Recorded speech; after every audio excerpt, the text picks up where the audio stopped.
On va parler de motivation, une motivation qui porte, comment la trouver et ne pas tomber dans une condamnation qu'on traîne. La motivation, c'est un petit moteur intérieur qui amène du peps dans notre vie, qui nous pousse à avancer vers un objectif qu'on s'est donné. Mais parfois dans le sport, on va tomber sur des phrases un peu étranges. Où d'un côté, on va te dire « Allez, faut que tu te bouges, sors de ta zone de confort, il n'y a pas d'excuses ».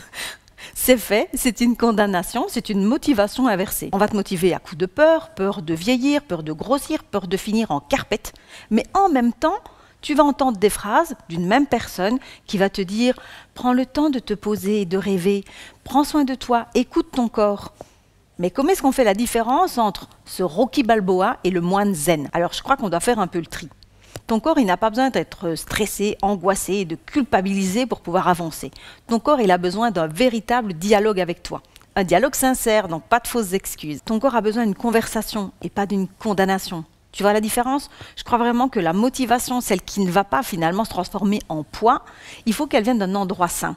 Si quand tu te poses les questions de ta motivation, c'est pour faire comme, pour ressembler à, et que ce sont finalement des attentes que les autres vont peut-être avoir de toi, ça risque de te décevoir. Le sport, ça doit t'accompagner, t'encourager, te stimuler positivement, et finalement, ça va t'apporter une petite énergie de bonheur, et celle-là, tu la reconnaîtras. Et puis la motivation, on peut accepter qu'elle ne soit pas constante, parce que si justement on est dans un dialogue avec soi, ben, parfois la motivation, ça va être d'aller faire une belle balade, cool, de bien respirer, et une autre fois, tu vas faire un cours de dingue. C'est aussi d'ailleurs pour ça que j'aime bien vous proposer tous les jours une approche un peu différente.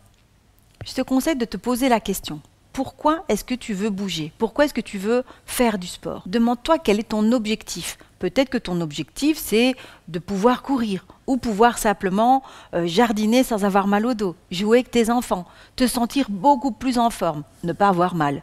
On a chacun des objectifs différents qui nous sont propres. Mais du coup, cet objectif-là qui t'est propre, il va pouvoir évoluer. Il va évoluer en fonction des saisons, en fonction de ton moral. Tu vas pouvoir adapter. Et du coup, tu vas nourrir cette motivation. Donc finalement, cette motivation, c'est pas celle qu'on va te vendre ou t'imposer. C'est celle que tu vas trouver pour toi et qui va te permettre d'évoluer sans te juger et sans te comparer. Et si en plus tes petits objectifs peuvent te faire transpirer et bouger ton corps avec toutes ces possibilités, c'est que du bonus. N'hésite pas à me dire si tu as trouvé ta motivation et puis si tu as besoin d'un petit coup de pouce pour atteindre tes objectifs, je suis dispo.